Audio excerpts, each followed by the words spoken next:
Hi friends, బెండకాయ fry ఎలా తయారు చేసుకోవాలో చూసేయండి ఫ్రెండ్స్. ముందుగా బెండకాయలని ఇలా ముక్కలాగా కట్ చేసుకొని పెట్టుకోవాలి. ఇప్పుడు స్టవ్ ఆన్ చేసుకొని ఒక గిన్నె పెట్టుకోవాలి.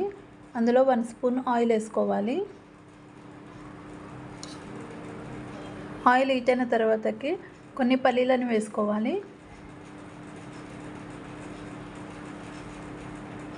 పల్లీలని మంచిగా ఫ్రై చేసుకోవాలి ఫ్రెండ్స్. చూడండి, ఇక్కడ పల్లీలు అనేది ఫ్రై అయిపోయాయి. ఇప్పుడు ఒక బౌల్లోకి తీసేసుకుందాము. అందులోనే కొన్ని నువ్వులను వేసుకొని ఫ్రై చేసుకోవాలి.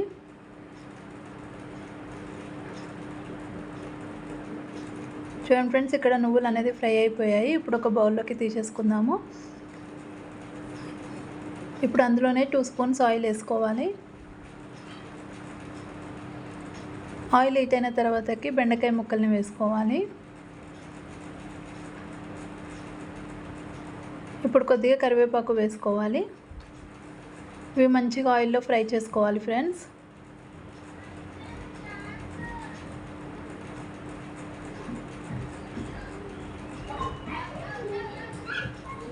ఇప్పుడు ఒక మిక్సీ జార్ తీసుకోవాలి. ఇప్పుడు ఒక మిక్సీ జార్లో మనం ముందుగా వేపుకున్న పల్లీలు నువ్వులను వేసుకోవాలి. ఇప్పుడు కొద్దిగా కారం వేసుకోవాలి. కొంచెం సాల్ట్ వేసుకోవాలి. కొంచెం జీలకర్ర వేసుకోవాలి. కొద్దిగా ధనియా పౌడర్ వేసుకోవాలి. కొద్దిగా కొబ్బరి పౌడర్ వేసుకోవాలి. కొన్ని ఎల్లిపాయలని వేసుకోవాలి. ఇప్పుడు మూత పెట్టుకొని ఇలా పౌడర్ లాగా చేసుకోవాలి ఫ్రెండ్స్. చూడండి, ఇక్కడ మనకు బెండకాయలు అనేది ఇక్కడ ఫ్రై అవుతున్నాయి.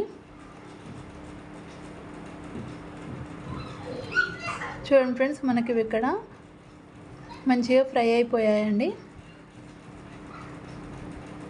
ఇప్పుడు కొద్దిగా అల్లం వెల్లుల్లి పేస్ట్ వేసుకోవాలి. కొంచెం పసుపు వేసుకోవాలి. వేసుకొని ఇవి మంచిగా ఫ్రై చేసుకోవాలి.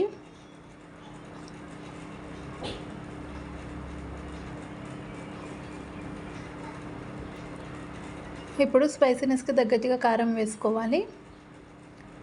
రుచికి సరిపడా సాల్ట్ వేసుకోవాలి. వేసుకొని ఒకసారి మొత్తం కలిపేసుకోవాలి ఫ్రెండ్స్. ఇప్పుడు మనం చేసి పెట్టుకున్న పౌడర్ని వేసేసుకోవాలి. పౌడర్ని వేసుకొని ఒకసారి మొత్తం కలిపేసుకోవాలి ఫ్రెండ్స్.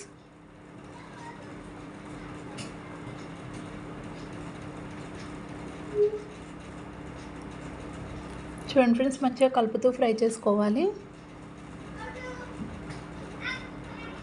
ఇప్పుడు మూత పెట్టేసుకోవాలి. ఫ్లేమ్ సిమ్లో పెట్టుకొని మంచిగా ఫ్రై చేసుకోవాలి ఫ్రెండ్స్.